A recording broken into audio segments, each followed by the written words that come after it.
en 30 minutos, con Marc Luque.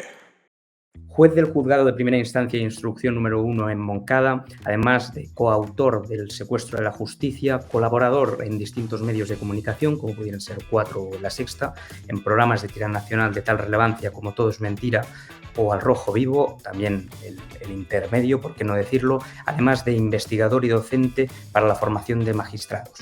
El currículum del invitado de hoy, el que estáis viendo en pantalla, es mucho más extenso de lo que yo lo he sintetizado en estos segundos, pero si tuviéramos que abarcarlo en toda su plenitud, no nos daría para más la entrevista, así que lo sintetizo de este modo y empezamos esta entrevista agradeciéndole profundamente a Joaquín Bosch que esté hoy aquí con nosotros y que en definitiva esté en 30 minutos en el Jacobino. Muchas gracias por venir. Es un placer, Marc. Muchas gracias por vuestra invitación. Recientemente, nuestro invitado de hoy ha escrito un libro sumamente interesante, un ensayo titulado La patria en la cartera, de la editorial Ariel, pasado y presente de la corrupción en España. Y antes de adentrarnos en su obra de lleno, o quizás también adentrándonos un poco en las primeras cuestiones preliminares que trata, pues habla de alguna manera de qué es el fatalismo biológico, una especie de, digamos, de asunción por parte de la sociedad española de la corrupción como algo corriente. Yo le quería preguntar un poco por la actualidad, y es que tal y como estábamos viendo, en el seno del Partido Popular se ha producido un incendio, no solamente de manera literal en la Puerta del Sol, sino también en lo que son los despachos de Génova, en las batallas sobre todo entre Ayuso y Casado, donde no se está teniendo en cuenta que se le ha otorgado a un amigo de la propia presidenta de la comunidad autónoma un contrato de 1.800.000 euros, del cual su propio hermano ha percibido pues, en torno a cifras que oscilan los 55.000 euros o incluso las más optimistas los 280.000, sino que simplemente se habla de si un partido ha decidido investigar a una lideresa autonómica. O, por ejemplo, también otra de las circunstancias de actualidad más relevantes es la propia victoria electoral de Mañueco y del Partido Popular en Castilla y León tras más de 35 años de corrupción sistémica. Entonces yo le pregunto, esta cuestión de la que hablamos al principio, de la que yo le formulaba al principio de mi pregunta, de ese fatalismo biológico, ¿está probado de alguna manera con estas acciones que podemos ver hoy de actualidad, donde prácticamente la corrupción está normalizada en los ciudadanos? Es decir, para sintetizarlo y hablando en plata, ¿se ha normalizado la corrupción en España? Se ha normalizado la corrupción socialmente en muchos sectores, pero eso no significa que ésta tenga un origen genético o cultural. Desde luego sería una noticia pésima para nuestra sociedad, porque si el origen es genético, sabemos que la genética es muy difícil de modificar y la cultura tampoco cambia de una semana para otra. Se ha normalizado porque hemos tenido como país en mucho tiempo unas estructuras institucionales que han facilitado mucho la corrupción y eso ha generado como una aceptación de normalidad. Esa concepción tan amplia, sobre todo desde mi perspectiva, se naturalizó muchísimo en el franquismo, de una manera enorme porque fueron 40 años de una dictadura especialmente corrupta, sin separación de poderes, sin prensa libre, sin elecciones, y la gente aceptaba que era lógico, lo veía como absolutamente normal, y eso hay muchos testimonios que lo han documentado. A finales de los años 80, un estudio de la entonces Comunidad Económica Europea detectaba con sorpresa que España era el único país europeo donde sus ciudadanos no ponían la honradez como primera virtud de los políticos. Era un caso único. ¿Por qué? Porque la gente veía normal, no veía como algo raro que el que está ahí pues no aprovechara para llevarse algo de alguna manera. Entonces, en la medida que cambiemos esas facilidades para corromperse y que esas conductas tengan respuestas jurídicas, será menos normal y ya la gente no lo verá como algo ordinario. O sea que, de alguna manera, evidentemente, pues siguiendo un poco el transcurso cronológico incluso de su obra, usted concreta en que prácticamente el desajuste institucional se produce sobre todo en el franquismo, porque más allá de que la Segunda República pues, tuviera algunas acciones que pueden ser reprobables, ya en el franquismo es cuando de alguna manera se extiende o se trata de normalizar la corrupción, no como una manera cultural, como bien apuntaba, sino más bien pues por la poca, digamos, por lo poco estrictos que fueron los dirigentes franquistas para estas cosas, aunque para otras no lo fueron, pero sí que lo fueron de una manera bastante contundente. Dicho esto, la máxima de Marx, del empresario, ¿no? el teórico político, de que todo hombre tiene su precio, ¿cree de alguna manera que es cierta, o sobre todo en lo que es nuestro país? Esa ha sido una mentalidad bastante común en el empresariado español, ¿no? A lo largo de la historia.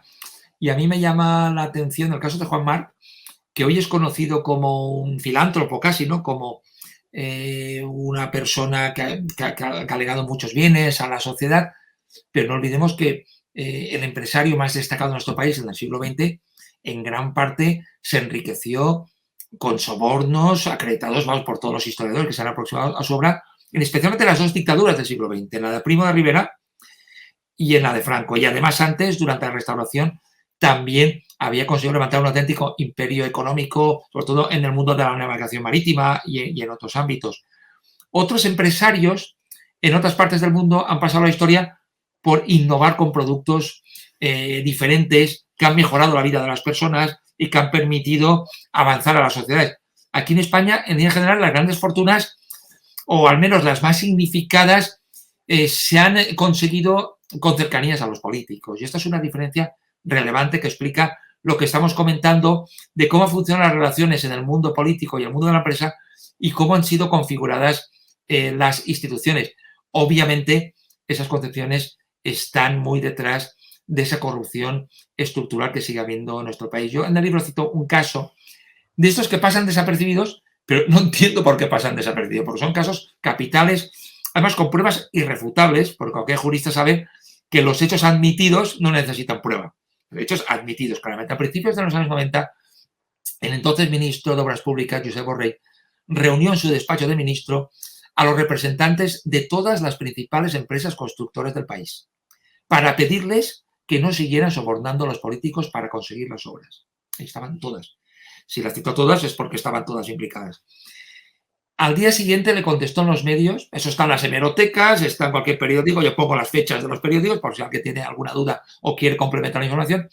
Al día siguiente le contestó también en los periódicos el presidente de los empresarios, el presidente de la COE entonces, José María Cuevas, y dijo que era cierto lo que decía Borrell, que las empresas sobornaban a los políticos para conseguir las obras, pero lo hacían porque los políticos lo exigían y si no era así no les concedían las obras.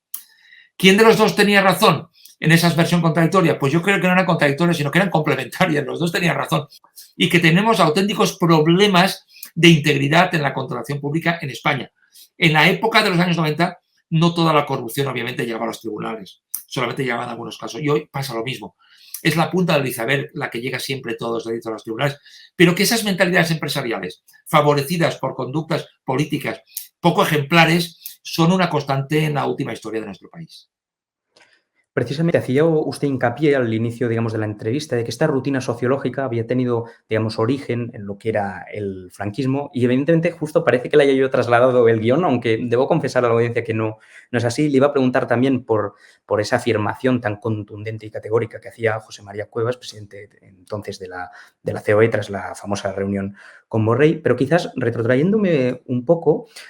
Uno de los periodos fundamentales de la historia de España y que a veces se ensalza, yo creo que de manera idílica demasiado, es la propia transición. De alguna manera, la transición, si bien se tratan de resolver muchas cuestiones, el tema de la corrupción queda de alguna manera como apartado. ¿De alguna manera considera que era porque todos los partidos estaban metidos en el ajo, desde Alianza Popular prácticamente hasta el Partido Comunista de España? A mí me parece que la transición es un periodo muy complejo, como pasa en todos los periodos transicionales de cualquier parte del planeta, un cambio de sistema político y más después de una dictadura, no es fácil, ¿no?, ajustar una etapa nueva. Y creo que son simplistas las dos lecturas más habituales, aquella que dice que la transición fue un periodo modélico en todo, ejemplar, maravilloso, pero también la que dice que fue un periodo de grandes renuncias por parte de la oposición antifranquista y que vivimos una especie de franquismo disfrazado. Yo creo que las dos lecturas son muy simplistas y que no son verdad. La transición fue una etapa muy dura, muy difícil en muchos aspectos, en la que hubo pactos importantes, pero también hubo conflictos enormes que costó la vida a muchísima gente. Pensemos que en la transición murieron cerca de 250 personas asesinadas por la policía y por bandas de extrema derecha amparadas por los aparatos estatales. 250 personas son 50 al año y una a la semana. Los abogados de Atocha, los sucesos de Vitoria, tantísima gente que fue asesinada en manifestaciones, que hubo muchas presiones de todo tipo y al mismo tiempo es verdad que tuvo virtudes que a mí me parecen innegables. En muy poco tiempo se logró articular un sistema democrático. Bueno, a algunos les podrá parecer poca cosa, pero hay que recordar que los anteriores intentos de democratizar el país habían acabado siempre de manera trágica y en algunas situaciones, como la de la Segunda República, con un tremendo baño de sangre que traumatizó al país. Con lo cual, el solo mérito de vertebrar un sistema democrático a mí me parece ya tan enorme que desdeñar eso me parece que no valora todos los elementos que están sobre la mesa. La transición logró aprobar una constitución que tiene muchos valores positivos y un sistema de derechos fundamentales equiparable al de los países europeos democráticos. Pues creo que también es un logro importante. Al mismo tiempo, la transición por la forma en la que hizo y la fortaleza del régimen anterior hasta el final, hasta la muerte de Franco, imposibilitó cuestionar cosas que yo creo que debían haberse cuestionado. Pues la posición antifranquista no pudo poner sobre la mesa los crímenes de la dictadura. Aquí se han violado durante décadas los derechos humanos de manera grave.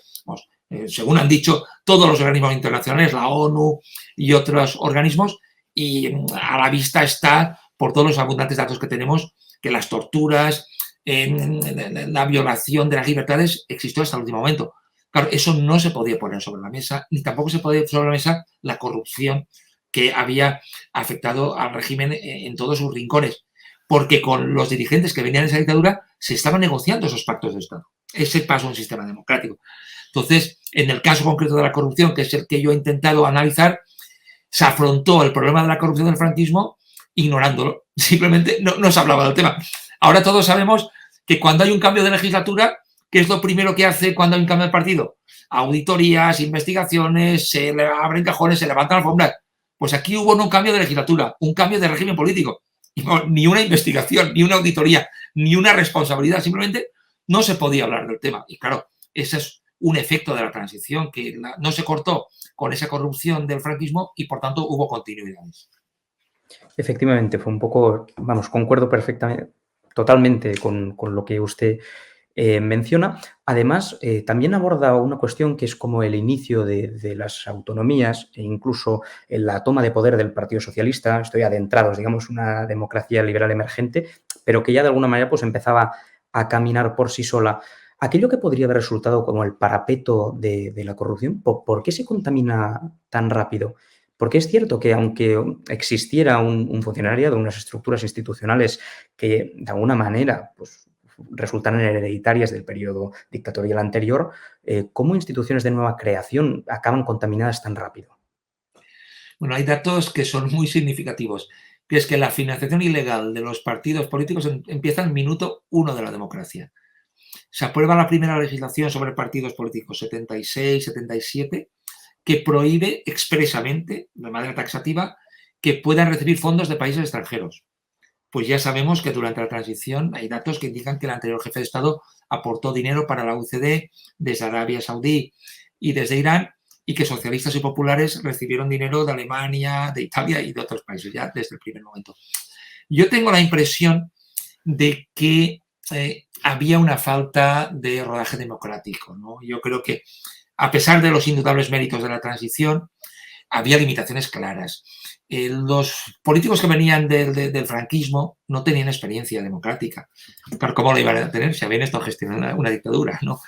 Pero ¿qué experiencia democrática tenían los dirigentes antifranquistas? Se habían forjado en las catacumbas de la clandestinidad, ¿no? No eran equiparables a políticos europeos que hacían congresos abiertos, tenían periódicos. Tuvo que articularse un sistema democrático con políticos que no habían podido tener rutinas de funcionamiento democrático. Se tuvo que improvisar un sistema democrático muy rápidamente. Y además se hizo con partidos muy jerarquizados, con mucho poder para las cúpulas, con mucha opacidad en la gestión económica, que son datos que facilitan la corrupción. Y yo tengo la hipótesis de que nuestro sistema político asumió la corrupción del franquismo como un mal aprovechable, en el sentido de que estaba obviamente asumido que eso no podía ser bueno, porque claro, eso era malo, pero bueno, se podía eliminar o dejarlo ahí como una carta a utilizar. Y mi impresión es que los dirigentes de la democracia lo mantuvieron porque fue útil para algunas funcionalidades. Pues con la corrupción se financiaron los partidos, además de una manera muy sobredimensionada, con enormes maquinarias de burócratas de partido, grandes sedes. hay hechos probados de sentencias que nos acreditan que eso se financió básicamente con la corrupción. Y luego hay otra cuestión que a mí me gusta mucho. Hay un libro capital que recomiendo absolutamente, que es un libro del periodista Javier Pradera, un gran intelectual de la transición, el jefe de opinión del país, editorialista en aquellos años tan importantes, que es Los costes de la democracia. Y lo que dice es que un coste que tuvo que tener la democracia para poder existir es que continuara la corrupción del franquismo. Y él lo que dice ahí es que los demás políticos democráticos en los años 80, muchos de ellos quedaron deslumbrados por el poder, igual que un niño cuando llega por primera vez a Disneylandia y está ansioso por subir a todos los carruseles y por jugar con todas las máquinas, ¿no? Aquello era todo maravilloso, ¿no? Y en lugar de autolimitarse de alguna manera, esas ansias de ocupar el poder llevaron a muchas conductas que por falta de rodaje democrático pues fueron realmente no demasiado éticas, ¿no? Eso es lo que dice Pradera y comparto completamente su análisis. En su última intervención, pues hacía bastante hincapié en lo que es la financiación irregular de los partidos, cada cual por sus vías, y analizaba bastante concretamente los problemas, digamos, en esa escalada y en esa lucha pues, por la consolidación democrática de España. Hemos hablado un poco de origen y de problemas, pero no hemos atendido un poco a qué hacer, digamos, de alguna manera. Usted en su obra, sin querer desvelarla de manera íntegra, porque animamos, e insisto, en que la lean, porque la verdad que es muy ilustrativa, habla, por ejemplo, propone, asienta sobre la mesa, propuestas como pudieran ser, por ejemplo, una que se lleva a cabo en el PNV, que es no compatibilizar los cargos dentro del partido político con cargos institucionales, por tal de que una misma personalidad no tenga un poder desmesurado, cambios, por ejemplo, en el seno del sistema electoral, también acabar con las condonaciones de deuda a los partidos, que esto es un hecho totalmente vergonzoso, o fomentar, entre muchas otras, pues quizás esa fiscalización vertical del poder a través de la participación de los ciudadanos en asociaciones laterales, como pueden ser, por ejemplo, los sindicatos o incluso el asociacionismo vecinal, por poner algún ejemplo. Pero a mí personalmente, que mi disciplina queda un poco lejos de estas cuestiones y quizás se enmarca más dentro de la filosofía política, la teoría política, como nos gusta mucho jugar con las hipótesis, le voy a proponer una, y es que si usted mañana mismo fuera presidente del gobierno, ¿cuáles serían las 3, 4 o las que usted crea medidas prioritarias que implementaría en el seno del Estado para acabar con esta lacra? Bueno, no hace falta que sea presidente del gobierno, ni ganas tampoco. Puedo hacer las propuestas sin partir de esa premisa, ¿no? Yo creo que hay 3 cuestiones centrales, 3 medidas centrales que son referentes a la prevención de la corrupción, el sistema de partidos y el sistema institucional, ¿no? Entonces, un bloque de medidas tenía que ser legislar mejor para que no sea tan fácil adjudicar a las tramas corruptas los contratos, proteger a los denunciantes de corrupción, profesionalizar la alta dirección de la administración pública. Recordemos que hay cerca de 100.000 altos cargos nombrados a dedo por los partidos en todas las administraciones, sin equivalentes de ningún país europeo democrático. Esto dificulta el control interno de la corrupción, porque están en espacios donde no tenían que estar comisarios de los partidos, tenían que estar profesionales independientes e imparciales. Entonces, con medidas de este tipo se dificultaría que pudiera producirse la corrupción. En una segunda medida tendría que ir en la línea de democratizar los partidos. Hablaba antes de Javier Pradera, él escribía a menudo que tuvimos que construir un sistema democrático, con partidos no democráticos, ¿no? Es decir, un partido con poca democracia interna, ¿no? Que era una cosa como una contradicción, ¿no? Muy curiosa. Sin apenas control de las bases, sin primarias, sin contrapesos, sin conocer muy bien cómo se gastaban los partidos, todos los gastos, todas las actividades, cómo las financiaban, ¿no? Un sistema democrático que lleva a poder en las urnas castigar a los corruptos, que no sean las cúpulas los que decidan una lista cerrada y bloqueada. Aquí nos hemos acostumbrado a muchas cosas, como lo que comentaba de los cerca de 100.000 cargos de confianza. Nos parece lo más normal del mundo, pero esto en Europa no es normal. Pues tampoco es normal votar en listas cerradas. Aquí creemos que eso se hace en todo el mundo, pero en los países europeos se vota mayoritariamente en listas desbloqueadas y eso te permite tachar a quien no te gusta o en listas donde puedes discriminar a las personas. Si eso se hiciera así, permitiría expulsar de la vida pública a los corruptos. Sería mucho más fácil y que no los dirigentes impusieran las candidaturas. Y un tercer apartado necesariamente tendría que ser el de reforzar nuestro sistema institucional y de separación de poderes para que las fuerzas políticas no sigan colonizando los espacios que tendrían que vigilarles. Los partidos son fundamentales en una democracia y allá donde no hay políticas, donde no hay políticos, lo que hay son dictadores. Pero claro, una cosa es que los partidos cumplan las funciones que necesitamos y otra que ocupen incluso los espacios que deberían vigilar sus posibles abusos. Claro, eso es otra cuestión. Entonces, el Poder Judicial, organismos como el Tribunal de Cuentas, la Fiscalía, el Tribunal Constitucional, el Defensor del Pueblo, tendríamos que conseguir que los políticos apartaran de esos espacios para que hubiera espacios imparciales e independientes que pudieran perseguir los abusos de poder. Y esto, entidades tan importantes como el Grupo Greco, el Grupo Anticorrupción, el Consejo de Europa, nos dicen que lo que ocurre en España es una rémora muy importante en la lucha contra la corrupción. Y ya por último, para no robarle más tiempo, y para no también quedar con los espectadores como de pesimistas de alguna manera, es bien cierto que tenemos una corrupción sistémica, sobre todo en el ámbito político, y vamos, creo que es palpable, y cualquiera recordará las decenas y los centenares de telenoticias hablando del caso NOS, el tema de los ERES, Partido Socialista, las Gürtel o cualquier trama relacionado con la propia gestión urbanística.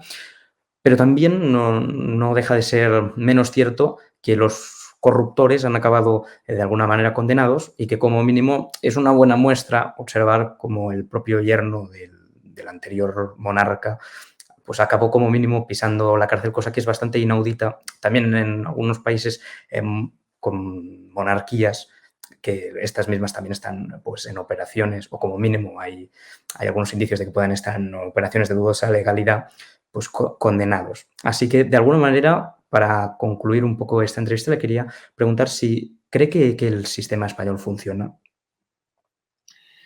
El sistema español tiene insuficiencias, pero creo que sería injusto descalificarlo en su conjunto. Si se han abierto y concluido centenares de procedimientos por corrupción, es porque hay centenares de juezas y jueces que con muy pocos medios y muchos problemas han hecho un gran esfuerzo. Usted ha citado muy acertadamente el caso NOS. Pues ahí hubo un juez como Castro que, a pesar de todas las dificultades y de muchas presiones, se empeñó en llegar a la investigación hasta el final. Todos los jueces que han investigado la corrupción han sufrido enormes presiones.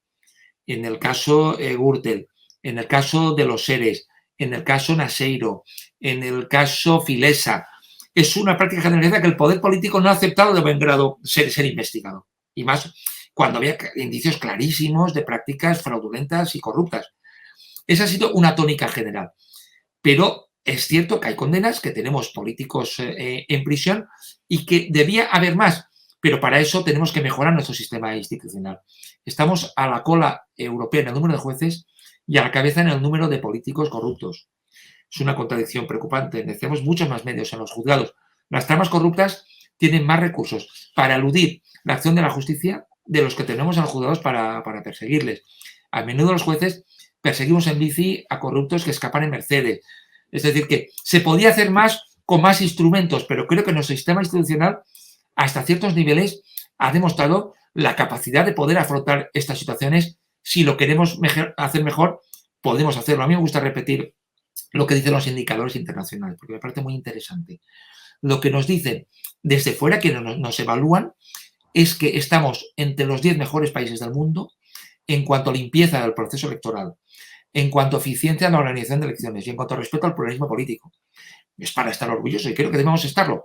Hace 100 y pico años éramos la vergüenza de Europa con el pucherazo, muertos que iban a votar y situaciones de este tipo. Pero cuidado, los mismos que dicen eso nos dicen que tenemos un grave problema de corrupción política, que nuestros controles institucionales fallan bastante.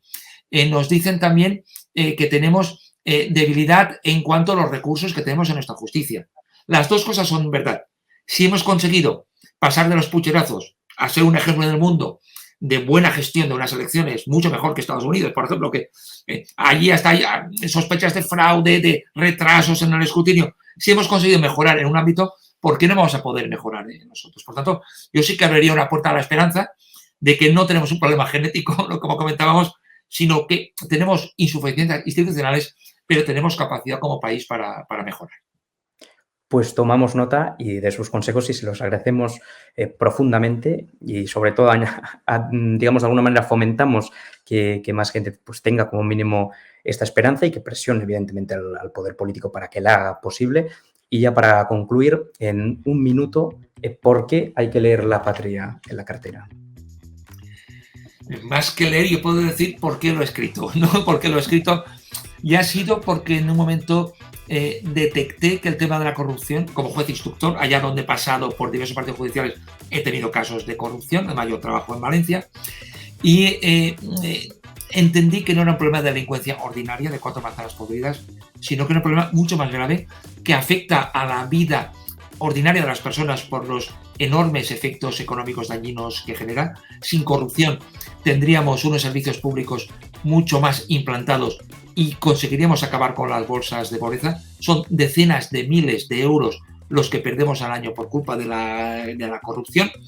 Y además está demostrado por los economistas que la corrupción también ralentiza la economía de un país porque rompe la competencia de las empresas y no favorece la innovación. Creo que son motivos más que suficientes para que la ciudadanía se empodere y exija cambios a las instituciones que nos hagan ser un país mejor y que tengamos una calidad de vida también mucho más favorable que la que tenemos. Pues con esto terminamos. Muchísimas gracias por atendernos, Joaquín, y un auténtico placer tenerle aquí. Un honor y un placer poder estar con vosotros. Muchas gracias por la invitación. Gracias.